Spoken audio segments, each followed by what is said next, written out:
Hello, and welcome to At Your End Step. My name is Morgan, and I'm here with Mike.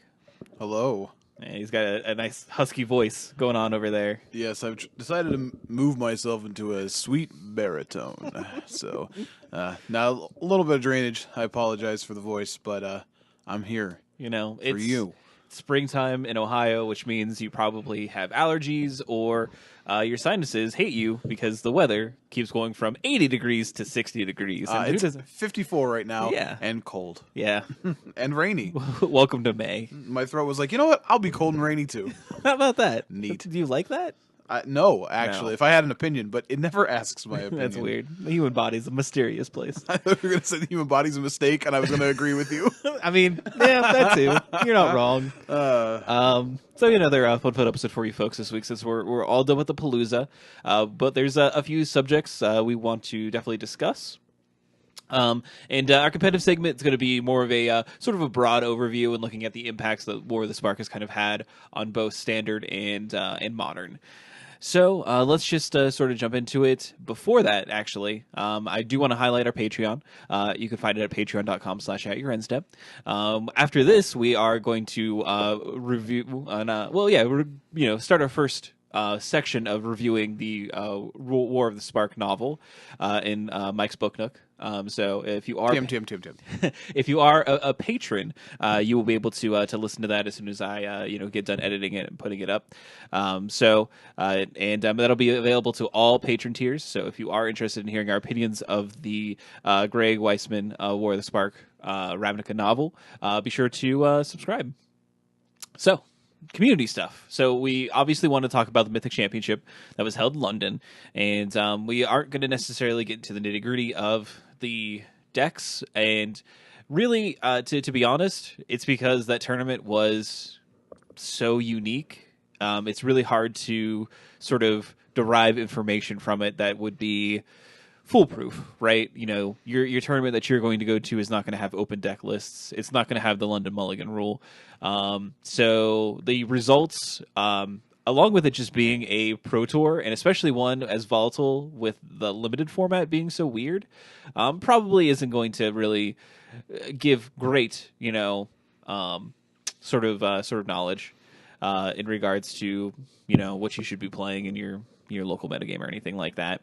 But there obviously were some things to kind of talk about that weren't necessarily the results. Something like the London Mulligan rule. Excuse me. Why don't you mulligan that intro? Yeah. So obviously that had a very large impact in the tournament itself, and there were a lot of different opinions on kind of how this should kind of exist going forward. I mean, obviously we weren't there. We've been practicing the London Mulligan in other formats, in like casual formats, playing in Brawl or in Cube and stuff like that. And I think it's been well received in those formats as far as that's certainly concerned. has. And I know that for the most part, a lot of people who were at the Pro Tour, and I've heard opinions of so far, were either for it or indifferent to it. Which is probably, pretty good. And realistically, I don't think we saw the format break, which I find... I was kind of surprised by it, to be perfectly honest. I fully expected, there to be some way to exploit this or, give a deck more of a significant advantage. And, we did see a lot of people playing Tron, and obviously Tron does benefit from, being able to mulligan aggressively and still be successful in pulling off your combo. But other than that, the deck that won was, humans. And realistically, humans probably had a better advantage in the tournament due to open deck lists. Being able to name the correct things with Meddling Mage is huge. And I know a lot of people were more interested in having that as being a potential change to certain tournaments rather than, London Mulligan, or open deck lists having more of an impact in London than the actual Mulligan change. True. So at this point in time, since Modern didn't completely break, and there are certain things that I think if this rule isn't stated that do need to change. We're going to talk about a deck in our Modern segment that is a turn 1 or 2 kill. And with the London Mulligan rule, that becomes pretty consistent. So that could be a thing that they might need to change. Obviously, we won't know anything contextual until Modern Horizons comes out, to be perfectly honest. That's going to be a big indicator of what the format's going to look like, because you're going to get 200 plus new cards into the pool that are directly injected. But I foresee it sticking. If I had to make a bet and make a decision, I would think that they're going to stick with it. I think I would think so too. I still think they could make the caveat of splitting between the formats. And I know, like I said, some people think that's not okay. I played the two at a giant draft last weekend that was sanctioned. That has a different mulligan rule than other formats. So it's not like it's some overbearing thing to have that. If you got it down to okay, well, this is vintages and this is legacies and this is. But I do think that, because one of the things of that mulligan rule, like we saw it in a small sample size.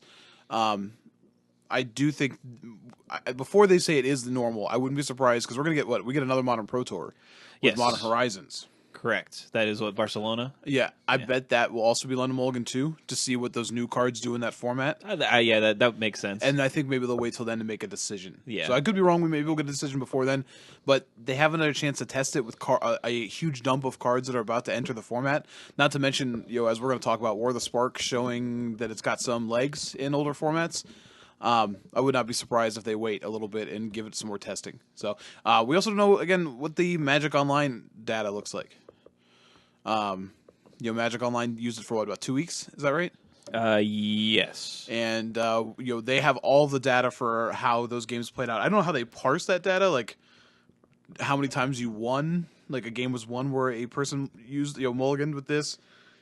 What was their turn win rate? Like, I wonder how easily they can parse that data, but it'll be interesting. So it is important to note that Barcelona takes place after Core Set 2020 is released, so they have to make a decision on it before Barcelona. Oh, really? Correct. Interesting. They said that if it's going to be a thing, it'll be instated when Core Set 2020 comes out.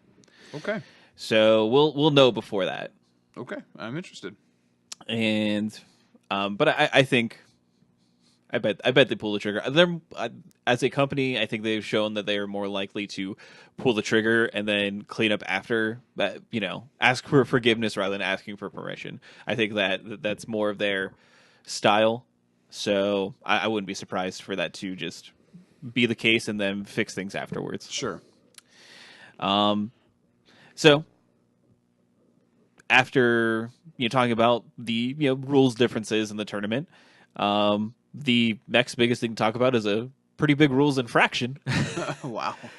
Which would be Yuya Watanabe. Yuya Watanabe was disqualified right before the top 8, pretty much. I don't know if it might have been around 15 or something like that. I think it may have been around 15. I mean, it definitely allowed Matt Sperling to get the top 8. Correct. Almost then won the Pro Tour. So. Yes, correct. And he was disqualified for marked cards. And this was a pretty big shock when it was announced. There were a lot of different takes on it. And we commented on it. There were a lot of weird sort of varying takes that if you looked at it were kind of that's me. Sorry, that's my phone. Don't worry about it. There were lenticular. It felt like people were subtexting or something like that. They were saying more than what they intended to. Yeah.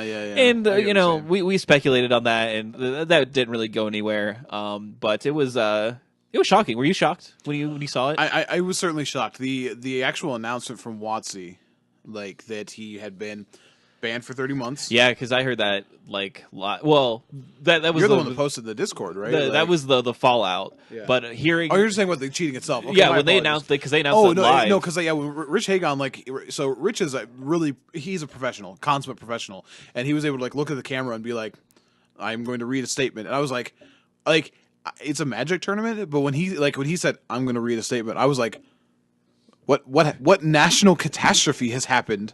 Like there is currently a tidal wave heading towards the venue, right? Like I was like, Right. oh my gosh, and so like yes, I was shocked because like he was treated so seriously, and like Yeah. a DQ it's a big deal, and I know a lot of people were very quick to say like, well, it doesn't necessarily mean he was cheating, and that is true. That is something that we should point out. That is true. You can definitely be DQ'd without cheating.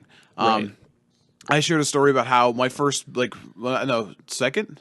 Yes, this when I top eight at SCG Columbus, I Stephen Briggs, who was the head judge of that event, came and talked to me for deck checks for top eight, and he was like, "Hey, how do you sleeve your deck?" And I was like, "Oh, I go by my deck list." He's like, "Did you sleeve it in order?" And I was like, "I did sleeve it in order." And he goes, "Well, we found that some of your sleeves have a weird shading on the back and others don't." I bought a fresh pack of dragon shields, and because of the order I did it in, it was like all of my lands and then like 7 other cards because it was like 30 and then 30.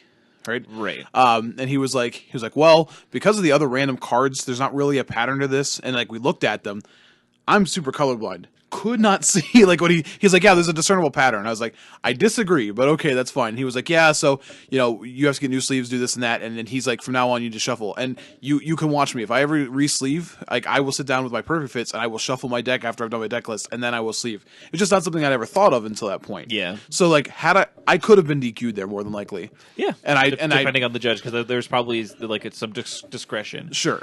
So I felt understanding for the people who are like, well, DQ doesn't mean cheating, because in those scenarios, yes. That being said, the people who have also suggested that he wasn't cheating because he got deck checked so many times, that is an argument that doesn't make sense to me. Yeah. The multiple deck checks actually lead more towards cheating. Something. Yeah. And that is awkward. So I get not immediately like jumping on that bandwagon, but I think now, no matter what your opinion was, you've Right. got to really accept the facts of the situation. Yeah. So I'm glad that we're not talking about this till right now, because there would have been like a lot of speculation. Yeah, on no, what was it's gonna good. happen. It's good to wait. So we have like the whole arc basically. So the fallout from all this, the I can't think of the term for some reason, but the decision by the DCI and Magic at Large as well, because I assume that they obviously have to for some of these things.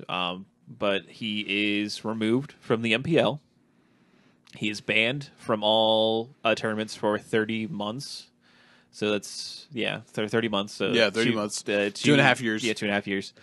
And then he is also removed from the Pro Tour Hall of Fame.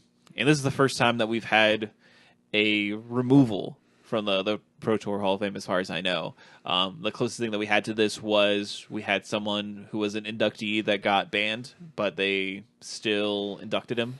Right. But yeah. Well, no, they. You Did still they not? No, that was Shuhei, right? Who Or Saito. Saito, sorry, Yeah. Saito, not Shuhei. My apologies. That is not meant to be slanderous anyway. My apologies. But he did not. He'd gotten the requisite votes, but they pulled his. Did they pull Yeah, it? he- so- I don't remember that. No, he so. did not. He did not get in. So yes, that is the only other instance that's even close to this. Yes. So, But I mean, like, I think it is. I think it's a good stance, to be honest. It is. I don't think like that we want someone that has had this thing happen to them that is pretty definitively like at this point in time like they cheated and they shouldn't be able to represent in the Hall of Fame. They should be able to make money off of Wizards in the MPL, and they should be able to play for a very long time. Yeah. And there's a lot of people that were trying to say that maybe this should be like a lifetime ban or anything like that. It's like I could see that argument, and I know what it's like to be hurt by being someone who is a fan of this person. Like that hurts, and wanting to like wanting to like lash out and be like, no, I never want you in the game. You've betrayed my trust. Right. And realistically, that's the problem with having heroes. They eventually they'll just fail you. they two-face you. Is that it? Yeah, exactly. But I think that the punishment is still in line with the crime, as it were. And there are people that genuinely do learn from these instances, and I think that with any person that had this happen to them, that they should have an opportunity to learn from their mistakes and be allowed to come back to the game after a requisite amount of time. So I have a checklist of things I want to sort of talk about with this before we move on with it. One, I agree with you. It is a harsh punishment to start, but I do think that we've asked WotC for a long time to take a harsher stand on cheaters. Yes. And especially when you're talking about the MPL and what Magic's more visible now. Like 6 months time, Magic has become much more visible. Yes. And I don't know if you've paid attention to other esports like the Overwatch League. Like, people messing up, if you don't take the right stance, Blizzard's gotten some fire back at them because they have not handled their Overwatch League well. So, something to think of. Two, I'm sorry, I'm not going to listen to you if you're buying into conspiracy theories. Judges, especially at a Mythic Championship, are people of integrity and people who have been in the program they're just stalwarts of the program. And they did not come to this decision lightly. There's no conspiracy theory against him. Like, there just isn't. And I think that we all have to be ready to take the blinders off sometimes. Heroes can fall, and that is upsetting. It is not okay. Yeah. Every kid has that moment where they realize like their parents are fallible, and it's kind of world shattering for a little while. The same is true here when you have someone you look up to. It doesn't take away. It doesn't, this is the same argument people say, like, oh, blank is ruining my childhood. That's not true. This doesn't change the enjoyment that you got before from them. You just have to look at now in a different light. Yeah, you just have to look at the whole picture now. And it just, so the weird conspiracy theory stuff, like, we got to see pictures of the sleeves. You got your receipts, man. I don't know what else to tell you. Yeah, it's very important that Psy Games, who is one of the team sponsors, for UU's team, like, they were fairly extremely okay. They were extremely transparent, almost what some would consider probably to a fault. I don't think that you could show what they did to like a league, like if this was an actual crime, and you show that what they did to a lawyer, they'd be like, please don't do that.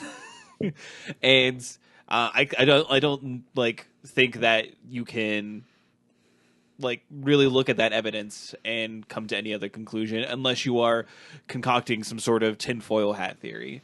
And it seems that in this day and age, people that's immediately what they want to go. Not immediately, but there's some people out there that want to like jump to those conclusions. Here's the thing: our culture like supports that. It really does. Yeah. Like we are post truth, so I get that.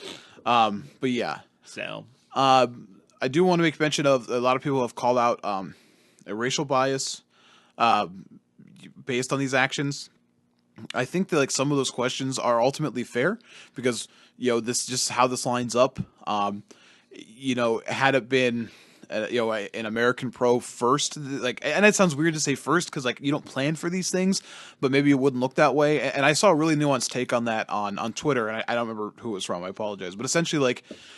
This was not WotC's purpose. You can probably easily tell that it wasn't. However, WotC does have to own up for the fact that it does look this way because of the way it is. Like, it just does. So you have to look at that. I do think, though, like if you're frustrated by a possible racial bias, I would go back to the integrity of the judge program and the integrity in which they treated this. Like, they didn't jump to just a conclusion here. This is weeks. This is a full-on investigation. Mm-hmm. And I mean, I think it'd be interesting to see, like, they said they watched a lot of former video. They must have seen something. You know what I mean? Yeah. Like something that is consistent enough to look at it and go, this is where it is each and every time, which is interesting. I know that the sponsor you talked about tried to suggest that it didn't work because the direction that Yuya points his deck. But like we all play Magic, that's not like that. That is a take that doesn't make any sense. Right. In the moment. And the last thing I want to take that point of possible bias to is compare it to the other thing that people were talking about, because the comparison, of course, is right now to Owen, who WotC has not made an announcement about. It has removed from the MPL, but is not removed from the Hall of Fame. I think it's important to note that if you are frustrated by this, I can't say I blame you for being frustrated by it, because if you're looking for a point of bias, I would say to an outsider that does come off that way. It's important to recognize that actions that have caused this are distinctly different. Everything that you did was within the realm of the DCI. who's the investigative body in this, and it's not a criminal act. It's we get to decide if you play our game or not because we feel you're cheating. So it's pretty cut and dry. What Owen allegedly was, and I say allegedly because Watsy hasn't said anything, but what we have inferred him to be removed from the LPL form is something that does have possible both legal, so both like criminal and or civil like liability issues. So they are probably being advised to not take action on it until there is something else they can do. Do I think that somewhere down the road Owen will also be removed from the Hall of Fame? Yeah, I do. I truly do think that. And if they don't do that, but they let him come back and play the game or something else later, then I do think you could look back and go, this is messed up. Yeah. But for now, I think you have to look at, I think here you can't look at this situation and not think that WotC is doing its due diligence, because it seems like they are. Yeah. Yeah, the Owen situation is a whole different animal. It really is, but I don't blame people for seeing them together, because they are currently together, if that makes sense. Yeah, and it has been a rough year for the MPL. As a sort of thing that WotC has put effort into. I think that, and the MPL was my last point, so I agree with that. The MPL is an interesting thing. This is there's a double-edged sword here. This is what pros have wanted, but the MPL requires a level of accountability that the Pro Players Club really didn't. Anybody could go get pro points. The MPL is a contract you've signed, and as we know, there does seem to be a morality clause within that contract, and obviously you can't cheat.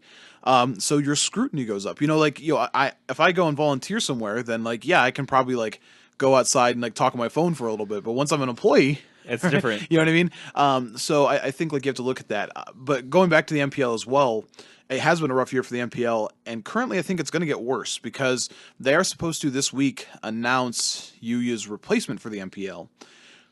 And currently, there are still no discernible understanding of how one qualifies for the MPL. So people have been actively lobbying for the position on Twitter, which is hilarious and sad. And I say sad because it makes sense. Why wouldn't you try to get your name out there, right?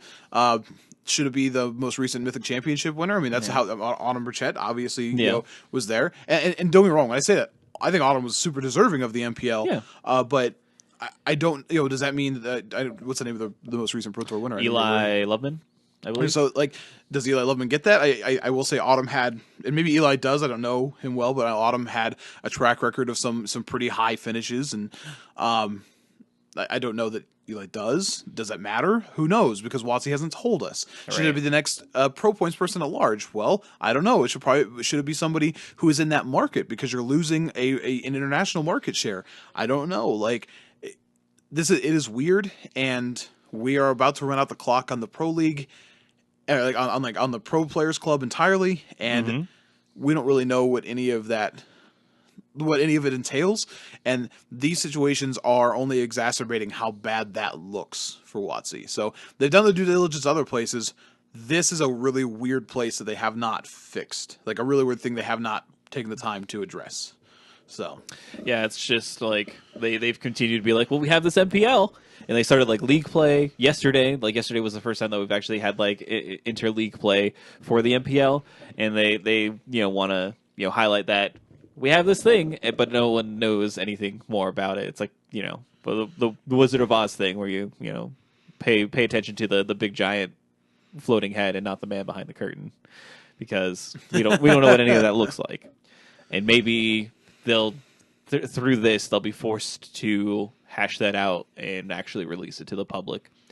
But yeah, it's I think it's a good thing, though. I think it's good that through the increased need for diligence that they have come across these sort of things that are happening with their prominent people, and they're rooting them out. Sunlight is the best cure for these sort of things, and if the MPL is causing more light to be shown on these individuals, then maybe that's a good thing for the community at large. I saw a tweet from Chris Bakula, which made me a little sad, just because how earnest it was. But essentially, it was along the lines of, this is how they should have always dealt with cheaters, right?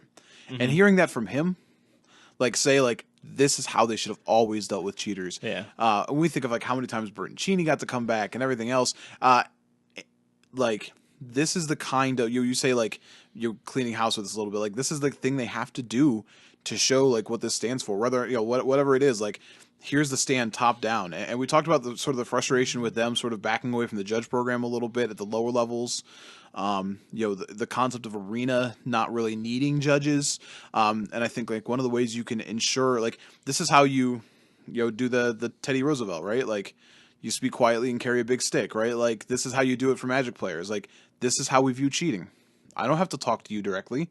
Look at how we deal with cheating. And that's where we're at. So, yeah, I think that's definitely a good thing.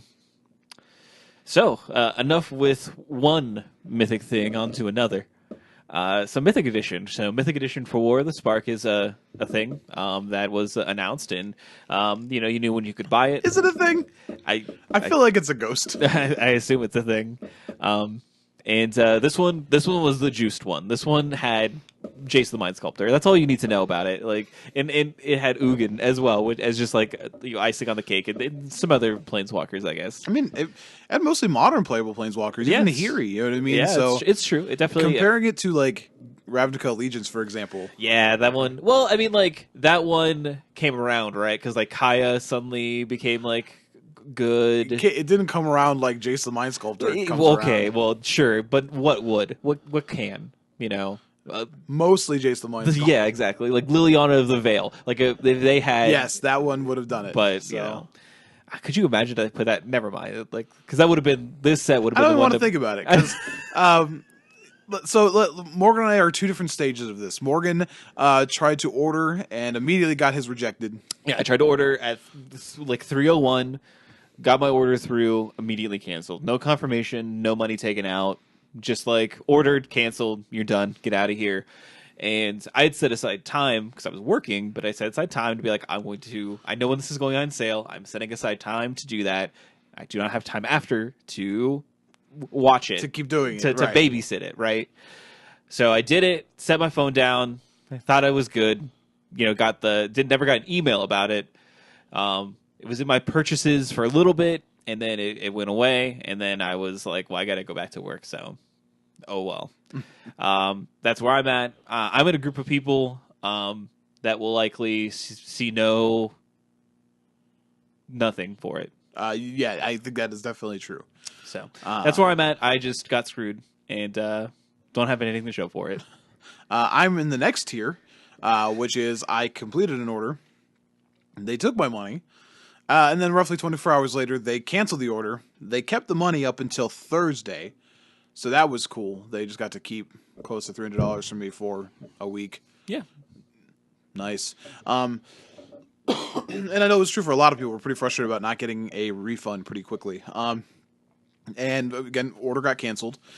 So I am one of the people who will get the sweet $20 coupon from eBay, which is nice. And the foil, the uncut foil sheet from War of the Spark, which is a nice consolation prize. I'm not upset about that. Now, and that's what many people will get. Obviously, there are only 12,000 Mythic editions made. So they probably had close to, I think, 44 from speculation. People I've seen. It was close to 50,000. Yeah, that were sold. 50,000 that were sold, and probably I don't know if that includes like the group of people that were in my situation or just actually sold, transaction completed, moving on. Yeah, they had some weird issues that happened with it, including like rejecting orders where they forgot to put sales tax in. Correct. And just so their initial listing had no sales tax with it, and that's why they had to relist it afterwards so that it included sales tax. So my initial purchase of the one that I initially purchased was the one without sales tax, which is why my order likely got immediately canceled.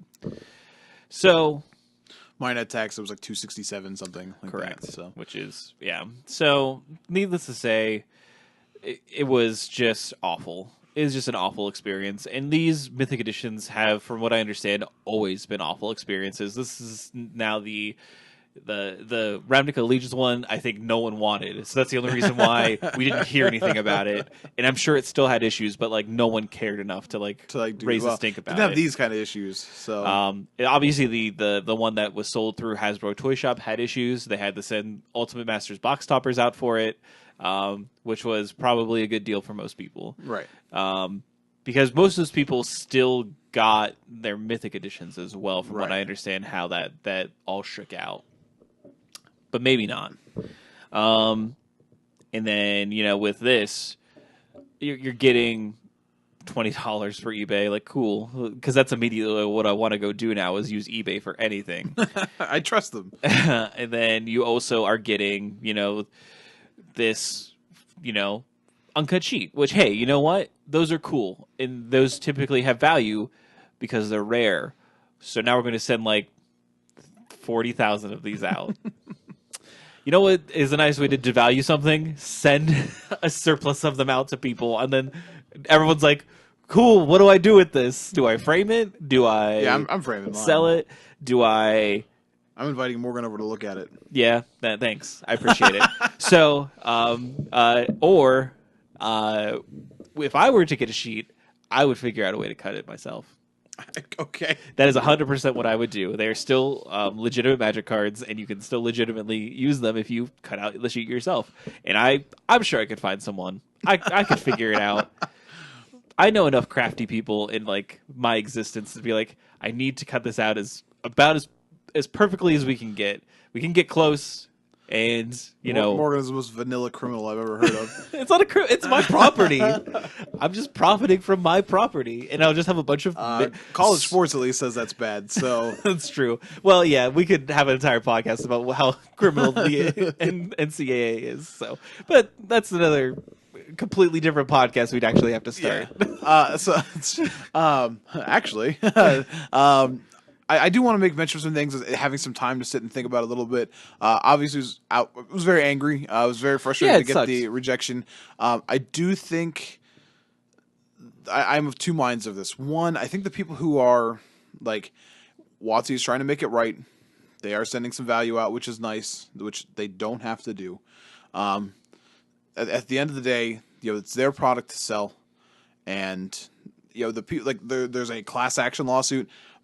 I hate to tell you, you agree to eBay's terms, man. You're not going to get anything. It's not going to go anywhere. You're getting people's. I've heard people talking about like, well, but expected value was this and this. There's no expected value because you're not guaranteed anything. Right. Like, you know what I mean? Like, you're not guaranteed anything. Like, you could argue like if you got a confirmed order, maybe, I guess. But I know you wanted to buy it. Most of the people I've seen who have been the most angry about not getting is so they could turn around and sell it. So great. You wanted to scalp, and I know there was some anger over a picture that was going around Twitter yesterday over somebody who had 20 of these because like their bot accounts were able to do all these things. That's super frustrating, and it shouldn't be allowed to happen. And WotC should step in to stop that. And there are multiple ways they could do that. Lottery systems that are specifically tied to DCI numbers could do that. Yes, because then the user only has one way to do that. Morgan was talking about that. I was like, I don't know how you fix this, and I was like, I don't know. The same way you literally fix that's how they do playoff tickets in sports. Yeah, my statement was I don't know how you fix it by doing this. Like this, if they were to continue down this avenue, I don't know. I hope they don't. Right. I hope they don't continue down this completely avenue. Changing it is how you fix it. Obviously, I know a lot of. Go ahead. I'm sorry. See, like even the DCI thing is tricky because there's nothing barring you from setting up a new DCI, right? I guess. I mean. I don't know what that is. Then it could also just be like sending them to your local store. Or like, yeah, you'll probably get scalped there, but then you're just mad because you're getting scalped no matter where you go. So the way that you do this is through DCI, but you have to have played recently. Yeah, and whether that's an FNM and maybe you structure like more events at your local game store to get people to have like this event on there so they can, you have like an open house, right? Sort of thing. And then that's how you make those more popular is like you have this tangible thing that you can buy because you did this thing. Right. And I know that that's not exactly, there's a ton of people that are like, oh, well, I don't actually play Sanctioned Magic. I don't go to FNM. I don't, do anything. But it's like, okay, well, we got to figure out something. All right? Yeah. There's not a solution out there that's going to make everyone happy, but I would be happier knowing that robots didn't buy all these big championships. That's where I'm at too. Like that's what makes me upset because I I was going to buy it. I didn't quite know what I was going to do with it. But I would at least like to buy it because I'm a fan of Magic Right. and that I wanted this because I genuinely wanted it, not because this is an easy way to make money. I was going to sell mine. I'm going to be very honest. I was going to sell mine, but that's why maybe I'm not as mad about not getting one. Like, Yeah. the process was frustrating, and like for me to get to the point where they had my money for a week is really, really weird. Like that should never happen. That should not be something that WotC's okay with or eBay is okay with. Yeah. Because if you were an individual seller and you had this kind of problem, you would be destroyed. You know, WotC gets to survive even all their negative feedback because it's Hasbro. You know what I mean? So, I think like at the end of the day, like I'm sorry if you didn't get one. I agree. I literally we both feel your frustration. If you're like me and you were planning on selling it, then like recognize you haven't lost money because you weren't owed anything. There's no entitlement here with this. Like, well, even if they took my money, yeah, well, there's still no entitlement with this because like, it wasn't there. If you are selling them right now, congratulations. You know, that is what it is. These things were not designed to be super easily attainable for everybody. That is something to remember. Like, there's a reason they're doing that print run with it. I saw some people were talking about too, like, oh, they should just print more. Like, I don't even know why they do this. It's like, well, they sold 12,000 of them at $250 a pop. Yeah, it's like, and they sold all out of them in about 10 minutes. Millions of dollars. Cool. Yeah, it's like $3 million they just made in minutes. So cool. Yeah, and you're like, oh, but they're gonna. Yeah, it didn't cost them very much to print these foil sheets. I gotta tell you, the shipping will cost them money. Yeah, for sure. Yeah, it's just a bad situation. And it is. They need to fix that part of it.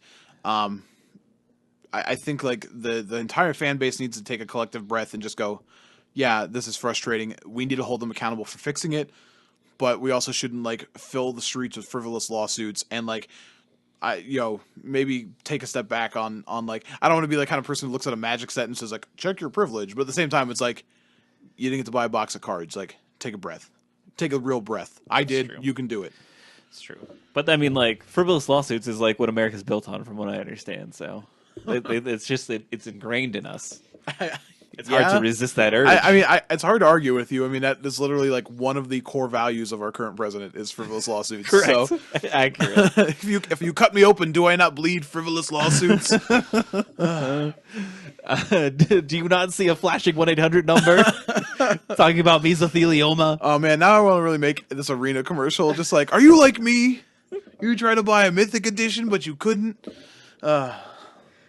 Were you not sold an expensive box of cards that you were owed? Please contact us. We will probably not be able to do anything about it, but we will huff and we'll puff. We'll do nothing. But yeah, that's unfortunate. I do genuinely, I feel frustrated for the group of people that are in my subset of purchasing that only like were told, because what's frustrating about it, because they were definitely the people that were in the front of the line that wanted it. Oh, you know 100%. I mean? And I feel bad for the people that were in my exact situation who were like, I have this time to order this thing. This is all I have. And you got kicked because of WotC's mistake, and you probably won't get anything as a makeup for it. And that is crazy. I think it's a small subset of people that... I mean, I'm sure it's not that small. Well, I think that a lot of people, you know, probably were able to recover, were able to try to reorder. I do wonder how much better this would have gone for WotC had they just eaten the tax. Yeah.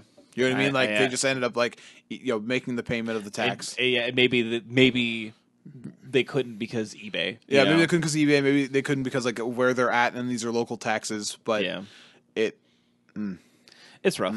It's just rough. It's rough. And I will say this. I also apologize. The one group of people I really do feel the worst for, besides just the people who wanted the collectors, international buyers who got crushed on this, and not only like did they have to sit on their box payment, but whatever their fee was for shipping it, international fees, all these things. Some of the fees they may not get back, that were that are separate from this. Like that's frustrating because they also don't have as much access even to buy it then on the secondary market. Yeah, so it's frustrating.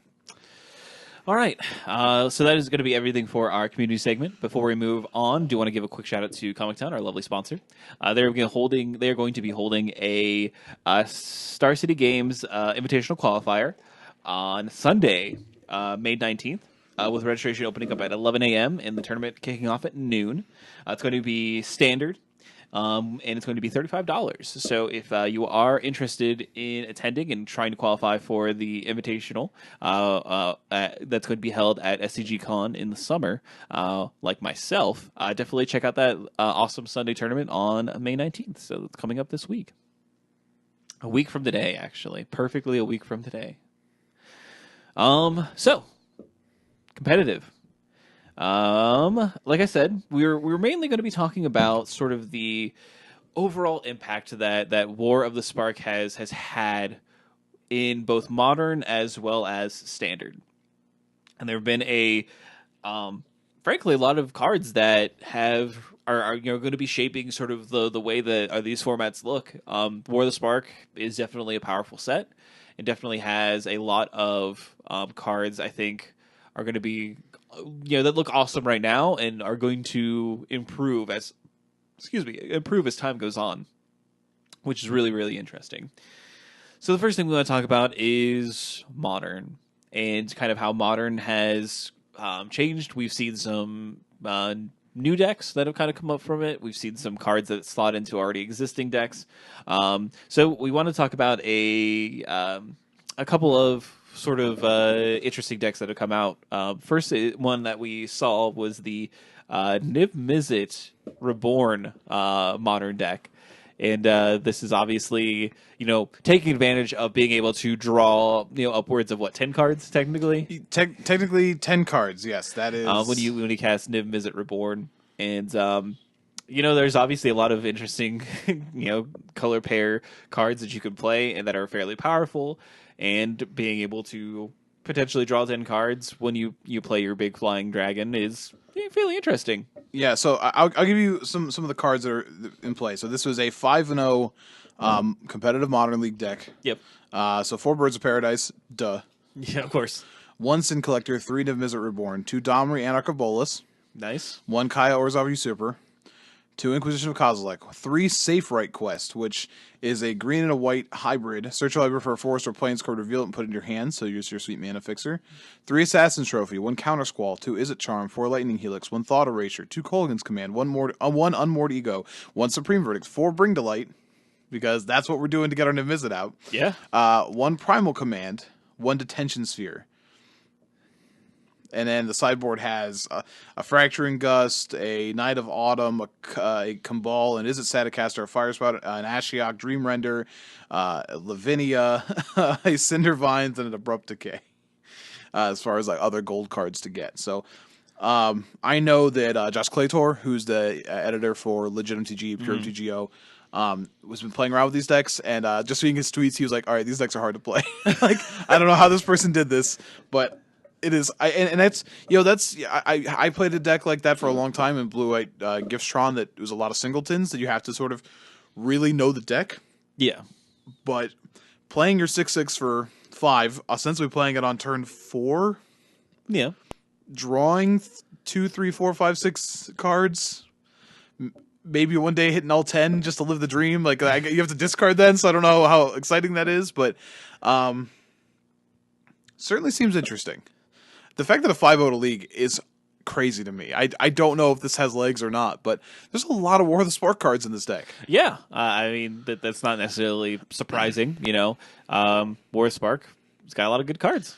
Yeah, that's what we're sort of starting to see.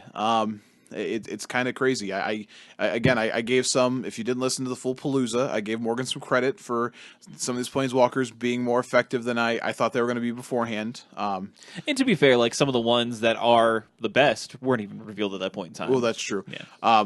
Well, I guess they were at the Palooza, but whatever. When you were making your arguments correct. initially. My other argument about the Planeswalkers literally existing to serve function whole, I'm very much still on that one. Yeah. But as far as the playability of some of these cards, I've been sort of impressed to see how they function and what that means. So that's been pretty good. Even having the Ashiok here in the sideboard, but the Domri here in the main here, you can go turn 2 Domri, Anarch of Bolas, and then I guess from there you can go turn 3 Niv Mizzet. Yeah. I like that. I Sure. like that hand.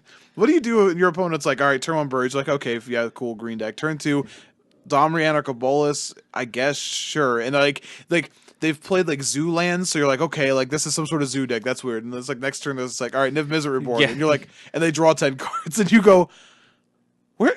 Yeah, you just look at them and you're like, oh, you're this is Domain Zoo. I haven't seen this in a Yeah. while. Like, oh, Tribal Flames. Cool, cool, cool, cool, cool, cool, cool. Oh, you have a 6/6. All right, well, that's great. Did I just stroke out? What just happened? What are we doing here? Why do I like this format?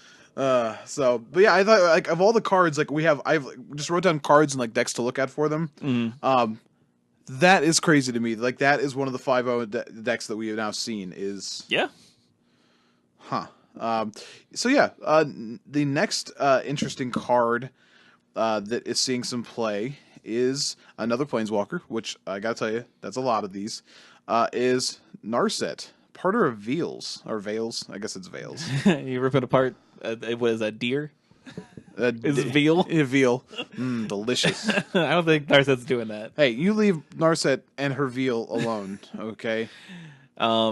So yeah, the mono blue Narset, the ability to shut down card draw, the Leovold Emissary Trust ability, Yes. is very powerful. And we saw that in tandem in Legacy with Deathrite Shaman being, something that was oppressive, so oppressive that they had to ban Deathrite Shaman, and they banned it for other reasons. Deathrite Shaman is just an overpowerful card, but certainly its interaction of being able to land that and have other effects, but shutting down a lot of things in Legacy was really good. And the same still holds true for both Modern and Standard. It's true. And just the fact that the decks that want to play this kind of card also want to play Search for Azcanta / Azcanta the Sunken Ruin is just pure upside. Yeah, Narset, like, just like because I'm playing her in Standard currently in the sideboard of Esper Midrange, and just there's so many incidental things. When you look at both versions of Teferi, you have Hydroid Crassus, Chemistry's Insight, even Liliana Dreadhorde General. Like, there's just a lot of ancillary card draw that just having that in play, you're like, oh well. Yeah, I'm going to take it down for value, and then you got to do something about it. So, but the deck we're referring to is a Conley Woods special, which if you don't remember Conley Woods, he was a former pretty consistent pro. He won a world championship. Now he sort of streams and does a lot of brewing, sort of the Saffron Olive type, and he's been doing pretty well with a blue-black version of Narset that also features cards like Notion Thief to be an additional Narset, and then cards like Days Undoing. Oh yeah, Days Undoing is real messed up with Narset. How about that? Yeah, you. So if I cast it on my turn, you get to draw a card. And that's it. Enjoy your card. I also enjoy like he's got multiple copies of like Vendilion Click, which is pretty good. Like in your draw step, you've already drawn for turn. I'll click you. No, get rid of a card. No draws for you, sir. Well then. So yeah, it's pretty interesting. He's also got a copy of like hold on here. Make sure I have the commit to memory. There you go. Which is pretty awesome. So yeah, he's been doing a lot of cool things with this deck. It's essentially it plays like Disrupting Shoal and Commandeer. Like it is very, very blue in what it is doing. And I know he 5-0'd with a version of this deck also. And Narset is not the easiest permanent to get rid of in Modern right now. We've talked a bunch about how Planeswalkers are difficult in Modern at times.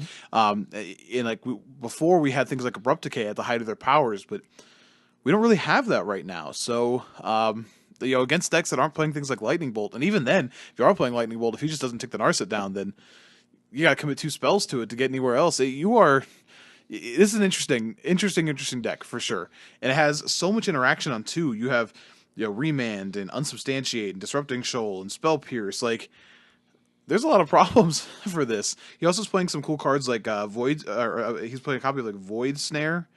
Or things like Engulf the Shore, just ways to like, hey, I'm going to put everything back in your hand, or I'll put this very troubling permanent back in your hand. Yeah, and then I'm going to Daze Undo. Hey, look, it's gone. Weird. So, so just a cool take on a card that's seeing play in, again, both formats. Next one, I know you. I think you're a fan of. I don't know if you like the deck or not, but I know you're a fan of the card. Yeah, what, Neoform? Oh yeah, yeah. I think Neoform is definitely like an interesting card for sure. I don't like at all what this deck does though. So the Neoform deck is currently called Neo Brand. Yeah, Neo Brand. It's an Allosaurus Rider sort of a combo deck that allows you to potentially like turn 1 or turn 2 a Grizzlebrand and win the game. It just allows you to win the game. Some of these elements you might already be familiar with. Obviously, Grizzlebrand, Nourishing Shoal, your mana accelerants in Simian Spirit Guide, and Allosaurus Rider, which has been an on and off again like sort of combo piece, but it's a free creature. You discard 2 green cards to cast it. Yes.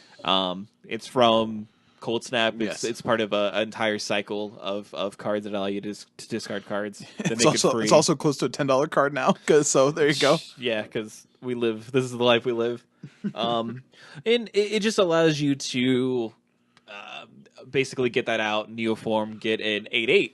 More importantly, Grizzlebrand. Yeah. And draw your whole deck, gain life, continue drawing it until you can Lightning Storm your opponent out. I think that's the one of the kill conditions. That is one of the kill conditions. Yes. That or I think you still have. There's like a copy of Samet Sprint.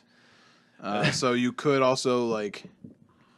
Oh no, Laboratory Maniac. Yeah, Lab Maniac is your other. I was trying to think like there's a way you can still at least attack here, but yes, Laboratory Maniac is your other one. So this deck with the London Mulligan rule, why that still existed in conjunction with War of the Spark was pretty gross. And this deck still exists without that because while you're not as consistent due to your Mulligan, you're still able to kill people. Yeah. It goes off. It goes off on turn 1 and 2 with some scary consistency, right? And and if you're playing a deck like if you're on the draw and you're playing a deck like Humans, like you're probably just dead. Like there's nothing you can do about it. Hopefully your sideboard games go better. Hopefully you have a Grafdigger's Cage that you can bring in. I think it's important. Well, you say so, Hunter. You say Grafdigger's Cage, right? Like, because like it turns off the library stuff. Yeah. But I think what's important to know when we go back and look at the Modern Pro Tour, we were talking about how like Modern's in a weird place. The number 1 most played card in Modern that tournament was Surgical Extraction. Yeah, because of how important the graveyard is. It's pretty important that this combo is super fast and doesn't use the graveyard. Does not use the graveyard. Like, so the cards you would normally have to combat, like when you think of like Grizzlebrand, right? Like normally you have to, you can still surgical the Grizzlebrands before the the res spell or anything. Right. That's not what's happening here. So there's not a lot outside of Grafdigger's Cage that you can really do. So yeah, it's a pretty crazy one.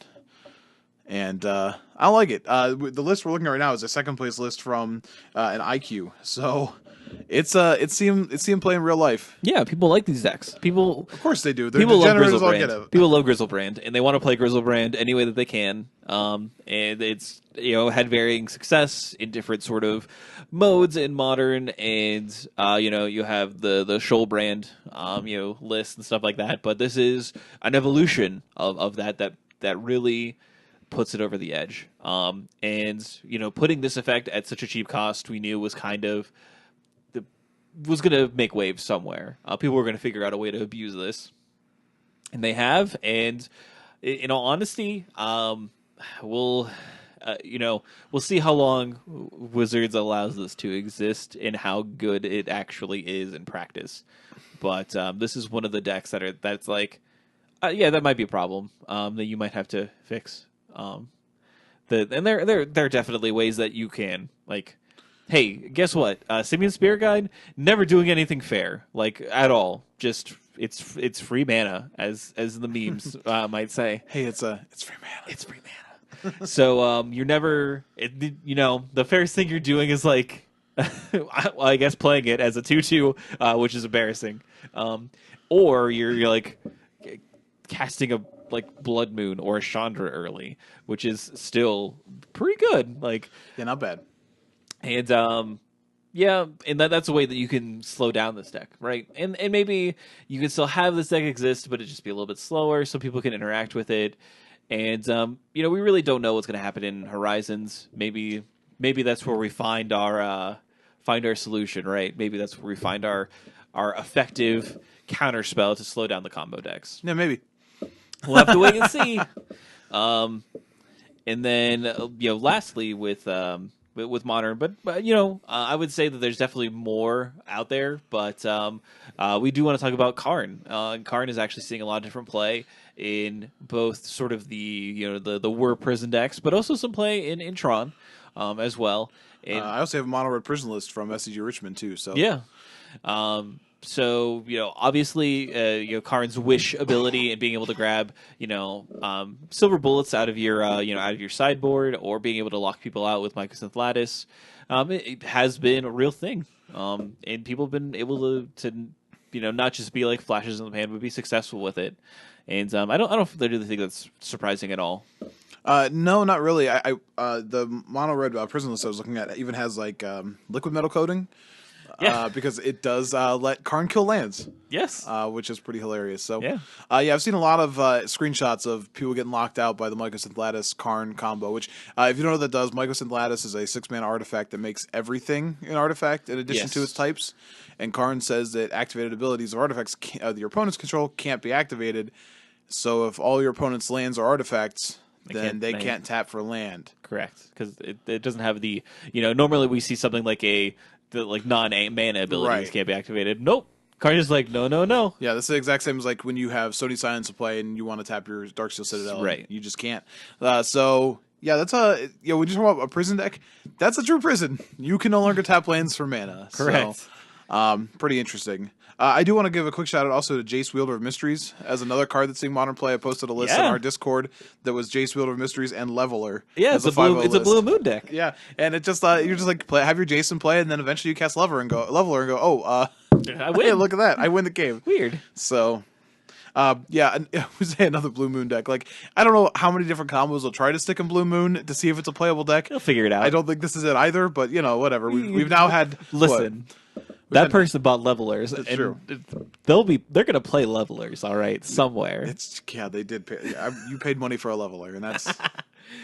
Hey, there are a lot of people that made leveler not a cheap card. Proud of you guys. I mean, I guess like in comparing it to everything in modern, I guess still probably cheap, but more than it should be worth. How about that? They made it more than it should be worth. I agree. But yeah, there is definitely a lot of things going on in modern, and still like more yet to come. I know that there's probably more like 5.0 list breakdowns that are available on like the Spikes Reddit, and they do like there's some for standard that we're going to take a look at, but they do a really good job of breaking out all the war cards that are showing up, which is pretty cool. And there's going to be a ton more to talk about in standard, obviously. So let's move over to that. So we, we're starting off. We're going to talk about Lil Teferi. What a scam! Well, yeah, and I think people saw this card and were maybe a little bit shaky on where it was going to land, whether it's going to be like main deck or sideboard or what have you, but knew that it could do some pretty powerful stuff, and it definitely has. We've seen it help make a new archetype exist in Bant. Flash, Bant mid-range. We're talking about that deck in general.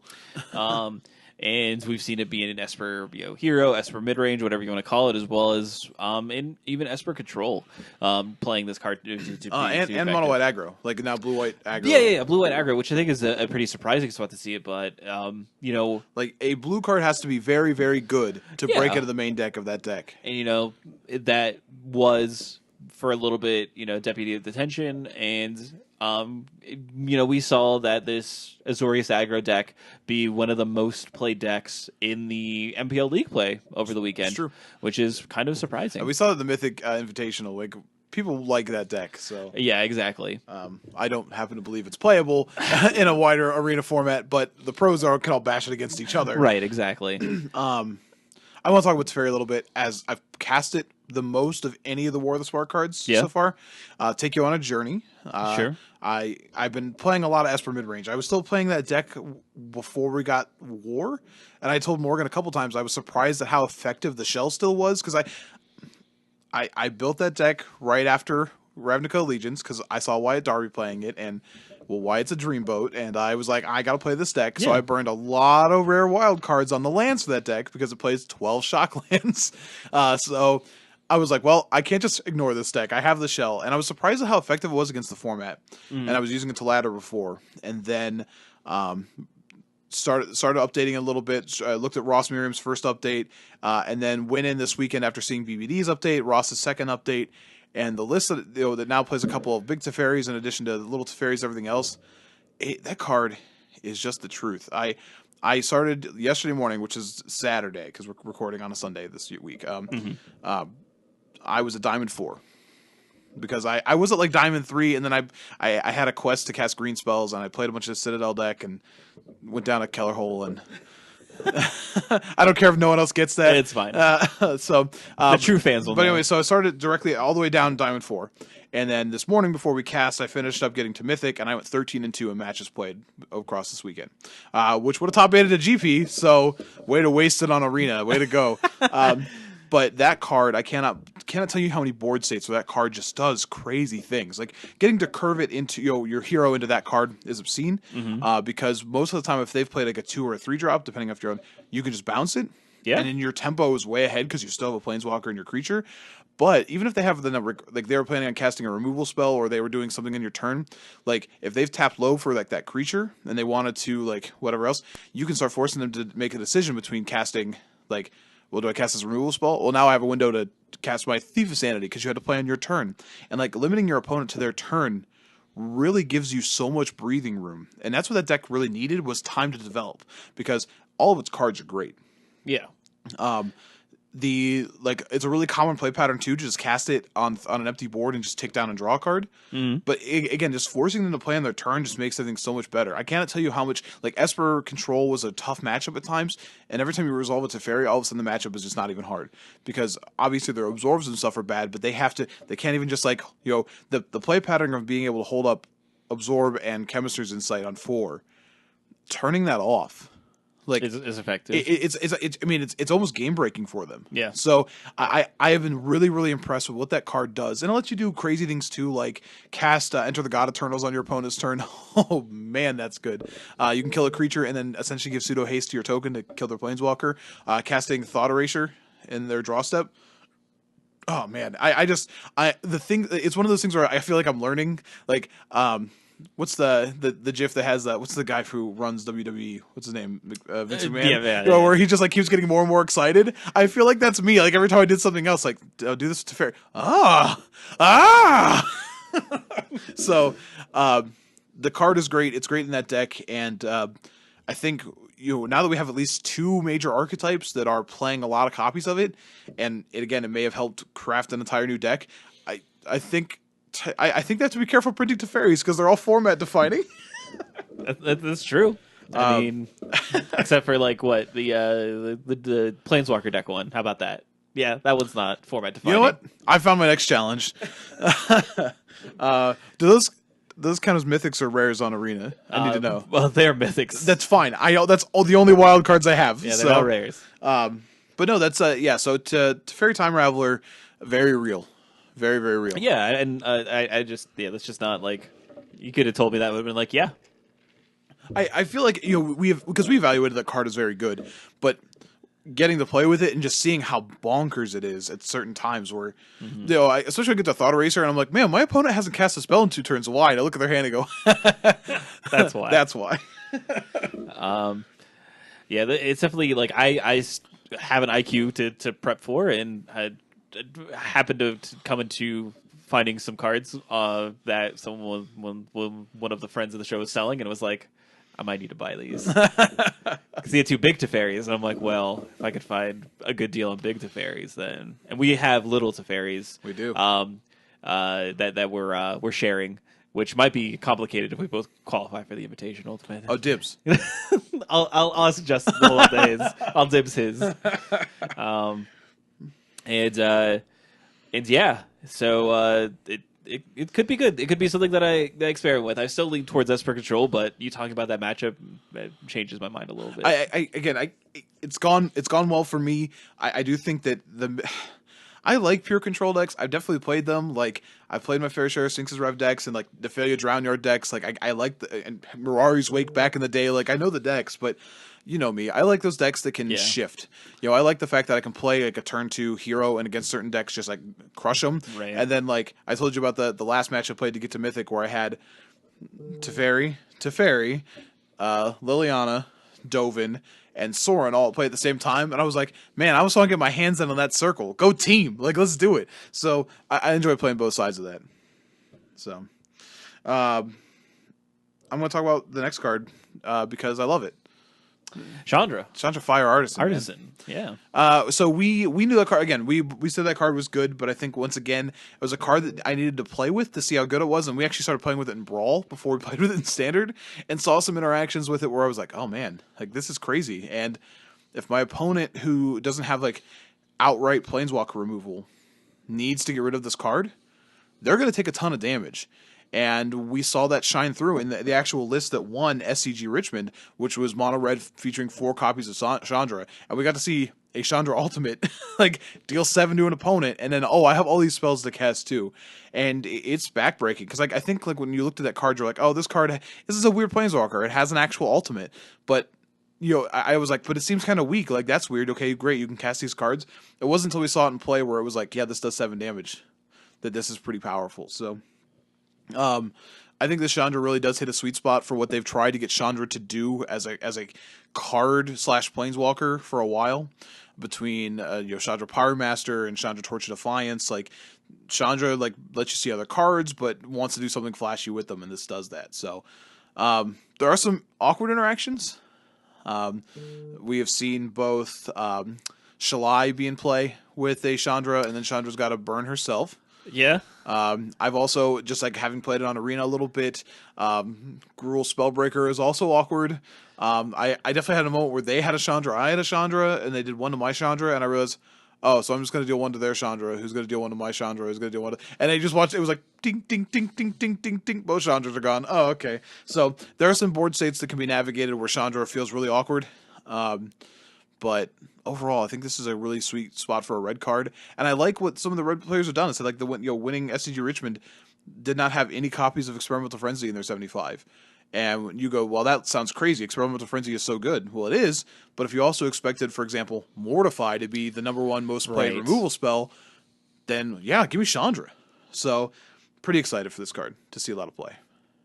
Yeah, I agree with that. And, Mono Red is definitely going to go back and forth between this and Experimental Frenzy. I think they both... There's been a mix now. We've seen pretty consistent. Correct. But a place where you're going to get a lot of Chandra is like the big red decks. They have a new life because of Sarkhan as well, and that being a powerful, How do we not put Sarkhan on this list? Like he's also making archetypes. I think Sarkhan's like one of the sleeper picks. There are a couple different decks. I think he's just hard to build around. And I think people are figuring it out though. I think so too. There are certainly some decks out there that do a lot of interesting things with him. But Big Red specifically is that Sarkhan's the exact card that you want, especially if you're already playing Chandra and like figure out other what else you're going to be doing in that deck. Just making a big flyer is pretty impactful for what you're doing, and sometimes you just win. Like you're able to just like present a board state where you win. Yeah, I think some interesting things that you can do with those decks are built. So if you haven't seen the shell of some of these decks, either it's like Naya based, which is just like you've got your green mana creatures, you've got Domries, you've got sometimes the Johnnies, and then you've got Chandra and you've got Sarkhans. But there's also Jeskai versions. So the first week at the Open week, there was a really interesting Planeswalker Prison deck that was going around. Yes, and that was just blue-white. It was blue-white, but people have taken that shell and really started working on it. What's crazy is that shell starts with 4 Fibblethip. Yeah. That card's seeing so much play. Yeah. And Mox Ambers. It's the actual deck that's playing Mox Amber, which is pretty interesting. And then a plethora of 3 mana and 4 mana Planeswalkers that all have effects that tax your opponent a little bit. And then the new updated Jeskai versions of it, then Sarkhan's just your win condition. Then you just drop Sarkhan, it's like, oh, I have 4 Planeswalkers. I'll attack you for 16. Yeah, and that's another deck that takes advantage of Teferi. Yeah, it's also true too. Mm-hmm. So yeah, little Teferi. I mean, you got little Teferi, Chandras, Sarkhans. You've got Dovin Hand of Control seeing a fair amount of play in those decks because it taxes their spells so hard. Yeah, and it bubbles. Like sometimes your opponent will just be hiding behind one big threat, and you're just like, oh, bubble. I like you said bubble because all I can ever think of is literally playing Warsong Gulch PvP in World of Warcraft. Playing a Paladin, and the Paladin is just like, oh, I've got him. He's bubbled. Ah. So I think it's really cool. And again, I've been really impressed with how many War of the Spark cards are seeing play, how they're really pushing archetypes around. Some of it's crazy because you mentioned that Mythic qualifier was won by Izzet Phoenix. Izzet Phoenix. Both Magic Online MCQs have been won by Izzet Phoenix at this point in time. Which is crazy because it got It got one card. It got Saheeli. It got Saheeli, which is a good card. Saheeli's a good card. But you saw like Mono Red won the Open, so I think if you looked casually, you could be convinced that like the format hasn't shifted that much. But we also saw some things like Sultai's getting its teeth kicked in right now because these Planeswalkers are allowing other decks to keep up with what their Explore slash like the Explore slash Hydra Crassus like value engine. Like there's a lot of decks that can keep up with that now. And things like Find Finality are not nearly as effective on board states as they were. I played against multiple black-green decks, and I have not had a Find Finality cast against me in close to a week. Because how can you play them? You know what I mean? Like, what if your opponent's board is mostly Planeswalkers, and what are you going to do with that card? So I've been really interested to see how, you could look at just like winning results and go, it's not doing very much. But Arena is really, really spicy right now, and there's just a lot of interesting decks that just... Again, if you would have told me that Fibblethip is a card that's seeing 4 of play in a number of decks, I would be like, oh, okay, like I guess that's fine. So, we did mention Narset already. We should talk about Tamiyo. Yeah, and like when you look at Tamiyo, your initial evaluation is what does this card do? But it does something specific for a specific kind of deck, which is a Nexus-based deck. Yes. Whether that's Bant or just plain Simic, it supercharges that deck. It does a lot of things you want to do. It puts things in your graveyard for your searches, for Azcanta. It finds your Nexus of Fates, and it buys back any card from your graveyard, whether that's a Fog so you can stay alive, whether that's a Reclamation that's been destroyed.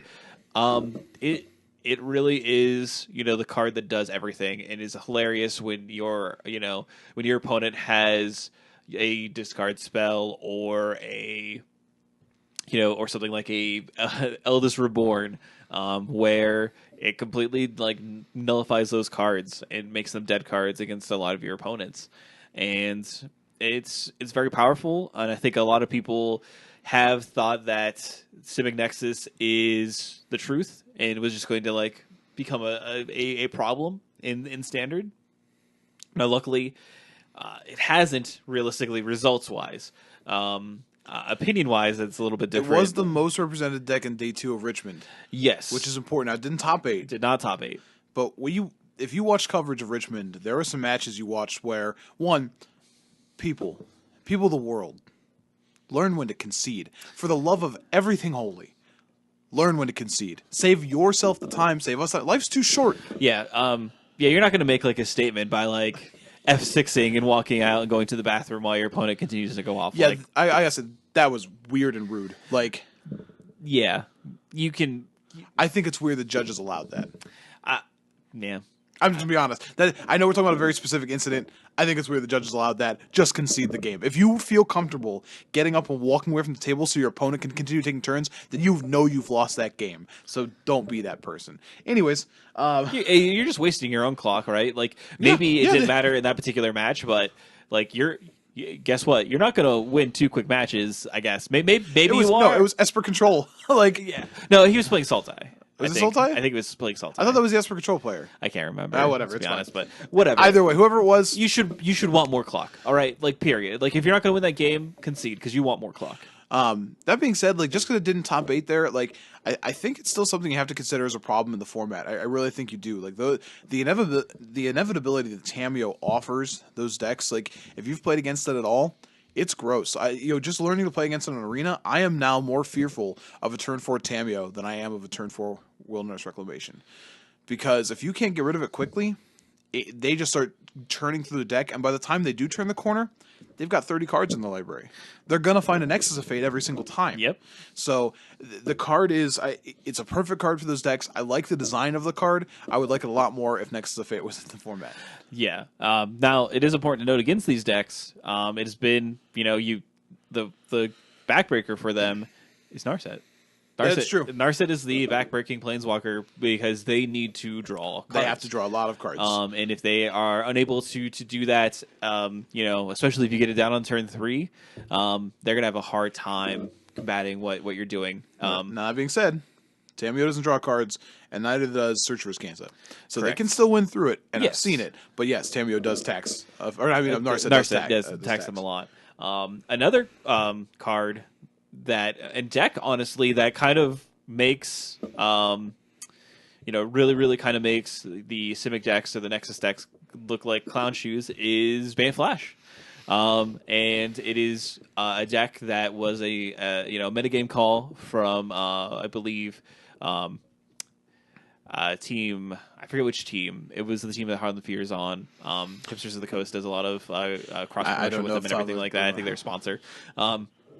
But this deck is a mid range list. It uses things like Teferi. It uses things Team Nova MTG. Team Nova. There we go. Uses things like Teferi. Uses things like Vivian Reed, not Vivian Reed, Vivian Champion of the Wilds, to kind of play this awesome sort of flash game where you were able to really take advantage of a lot of new War of the Spark cards, as well as being able to do things like Flash in a Night of Autumn and kill like kill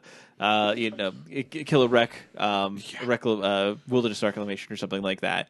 And I've played a little bit of this deck, and it can definitely be powerful. And one of the most powerful cards that you have access to in this list is God Eternal Oketra. That card is absurd. To be perfectly honest, it really is, and it is one of those cards that exists that allows you to just run away with the game, being able to flash it in, being able to effectively, I would say maybe protect's not the right word, but being able to use it and be able to untap and have all your mana or what whatever. It just is. It allows you to run away the games. These Bant Flash decks, which I don't know how is that an archetype that's going to stick around, whatever it is. Like, it's a good home for things like Frilled Mystic, which is nice. But it's something to point out that it does also start to cure some of the problems with those kind of mid-range decks. So, like, extra Llanowar Elves, for example, are a frustration in decks like that. But with God Eternal Ketra, they're now 4/4s plus a Llanowar Elf. So you are able to even get value out of it, because when you flash in your God Eternal Ketra, if you have a Llanowar Elves you can flash in too, then now you're presenting 11 power at an end step. So the decks are really interesting. The combination of Little Teferi and Vivian, it is so frustrating for opponents. So they get to operate on both of their turns, and you barely get to operate on yours. So it's pretty gross. I will say that's another card. You mentioned it already, but our Vivian Champion of the Wilds is a really interesting card. Giving everything flash and it being a planeswalker. Because the last time we had I'm thinking of the core set rare, the green creature that gave everything flash. Oh, you're yeah, I know what you're talking about. Because it's awesome play in the that was the manifest decks, the mirror, right, where you could flash things in. So whenever they've had a card like that says green cards get flashed, it sees play. But putting on a planeswalker, especially a planeswalker you can drop on turn 2, it just lets you. The green decks are already playing better blue cards than the blue decks, so giving them all flash, they are just blue cards then. As soon as it has flash, Jade Light Ranger is literally just a blue card. I don't know what else to tell you. That's true. So, just a crazy deck. I want to highlight one more deck that I linked to because it's an archetype. We just sort of trashed Sultai. I did a little bit, but I do want to mention. So this is from the Phantom Legends. I don't know if you know. Yeah, Phantom has been running weekly tournaments on Magic Arena that have had 4K cash payouts for and they've been attracting stuff like that. MPL players and things like that. MPL players, notable streamers. It's been pretty successful, to be perfectly honest. So this is Gab Nassif, Yellow Hat. This is his version of Sultai mid-range, and I just want to mention the Planeswalker seeing play here. So he has 9 of them. One Davriel, which I've seen that seeing a lot of main deck play recently, which is interesting. One Karn Sign of Urza, one Vraska Golgari Queen, 2 Nissa Who Shakes the World, 2 Vivian Reed, 1 Liliana Dreadhorde General, 1 Ugin the Ineffable. Ineffable. So a very interesting sort here. I want to mention the spells though, and this is something I've seen a couple of times now. 1 copy of the Elder Spell in the main. Yes. Do you know why it's there? Because I do. Tell me. Enlighten me.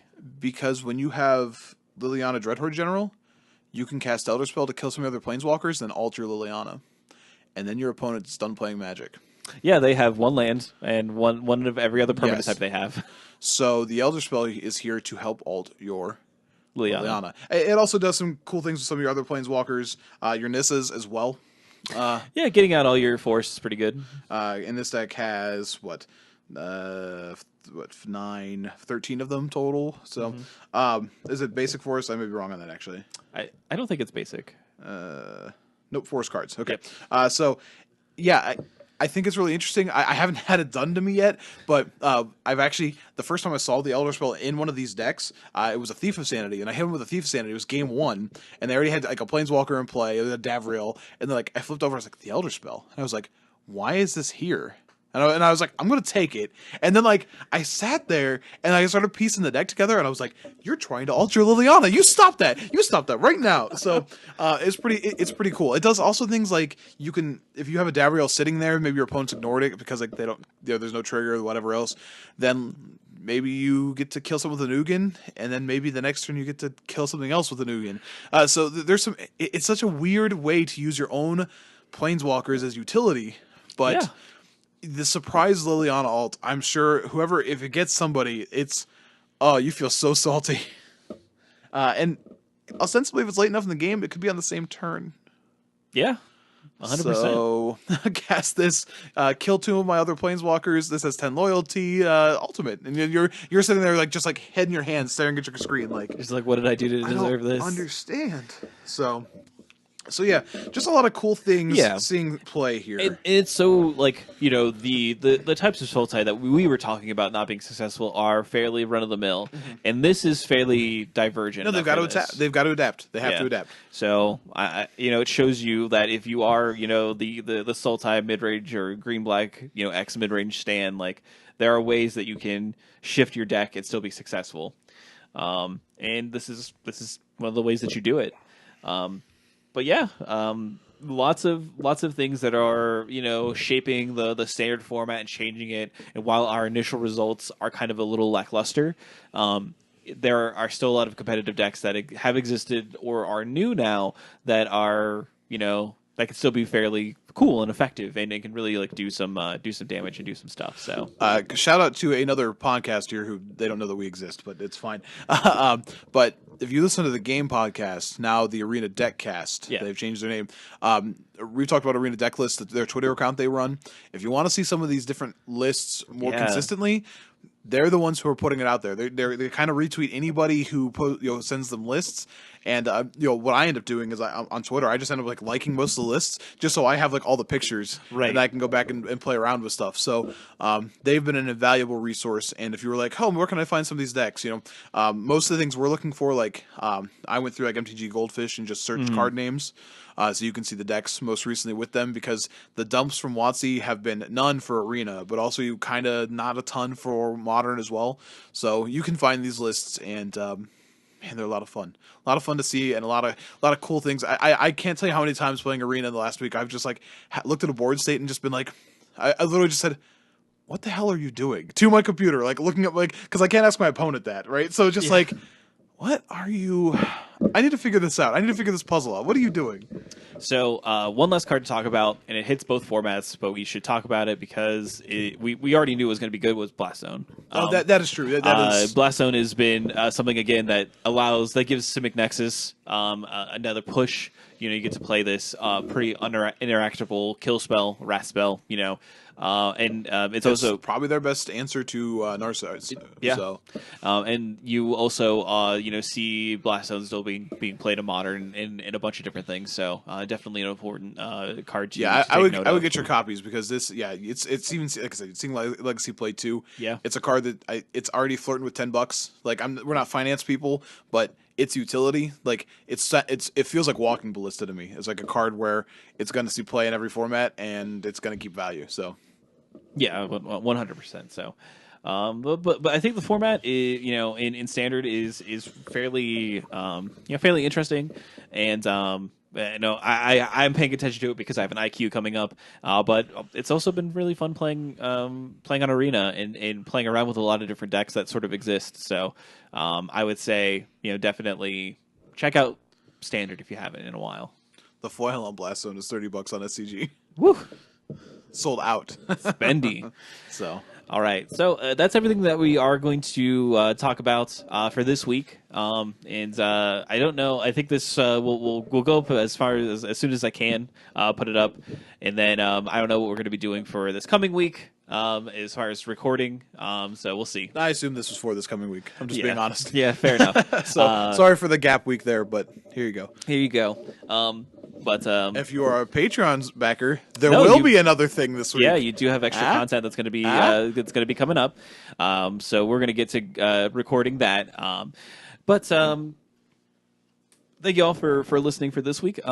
If you want to get out, reach out to us, you can. We have a Twitter account. It's your Nth Step, and when you add us, it becomes at your Nth Step.